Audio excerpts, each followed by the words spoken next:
that I don't look at, when people send me a cash deal, what's the number one thing you look at a cash deal? Is my purchase price. In creative finance, the purchase price is the last thing I look at. The first thing I always look at on a creative finance deal is what I call the entry fee. So I'm going to give your audience, and a lot of my students already know this, they'll fill up the chat with what the entry fee is. Watch.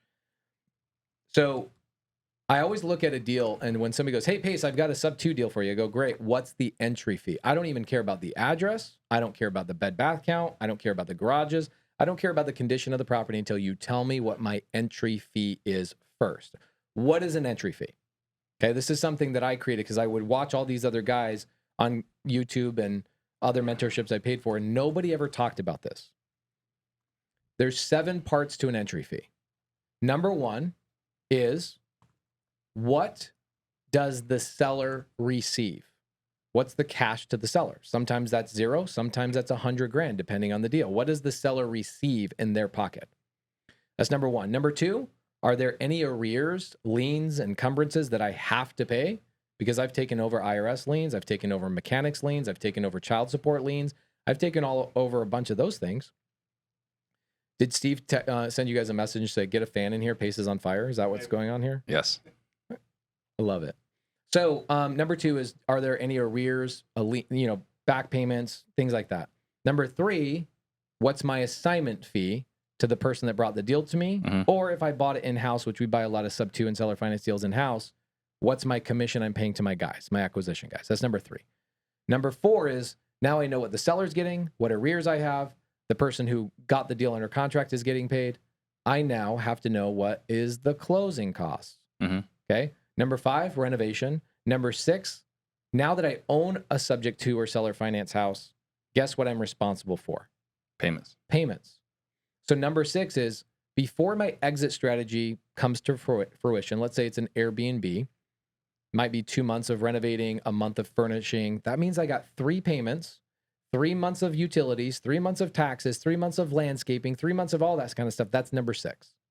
And then number 7 is, what is it going to take to market that property to get a tenant or an Airbnb launched, et cetera.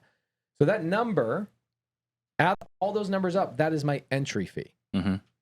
Now, where does that entry fee come from? How do I buy a subject to or a seller finance deal if I don't have any money? Private money. Either private money or partnering with people. A lot of my students partner with each other. They go find the deal and somebody else goes, I'm brand new, but I got $25,000 in cash. Let's go buy this deal together, turn it into an Airbnb, and let's go 50-50 on the ownership of it. I also wish somebody would explain the fact that you can wholesale the piss out of creative finance deals. You can wholesale novations, lease options, subject to deals, seller finance deals, Morby method deals. All of the deals can be wholesaled. So even if you're brand new, you need to understand, what are my entry fee costs?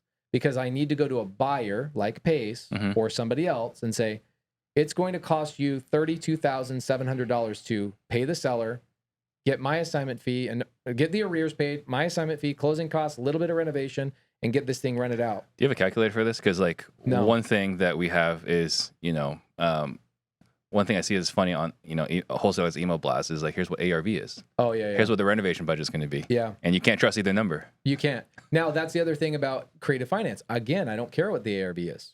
Right. I get that. But if someone says, hey, Pace, I got this deal, entry fee is $30,000. Oh, yeah. I have to check it every time. Yeah. I have to check it every time, especially people that watch. My students know. So a student sends a deal to me. I have a deal right now that I'm doing where my student says, hey, the entry fee is $31,000. And I went through and I looked at it and I go, it looks like it's more like $34,000. But they're really, really freaking close. Yeah. Most wholesalers are like, ARV is 400, but it's really 320, right? Yeah. So that happens, but they're typically non-students that watch my YouTube channel that don't quite understand it. So I wish I knew when I first jumped into creative finance that the purchase price is ancillary. It's not really that important. It's irrelevant. Yeah. Until, okay, I'm not going out there and paying $300,000 for a $200,000 house. I've never overpaid for a property, maybe more than 3 to 5%. I've never just gone crazy on stuff. Where I just stopped looking at it is because I'm like, well, I need to know what cash I need to bring to the table, right? before I know anything else. Because if you tell me the seller wants $500,000 down on a $700,000 house, I already know that's not a good deal.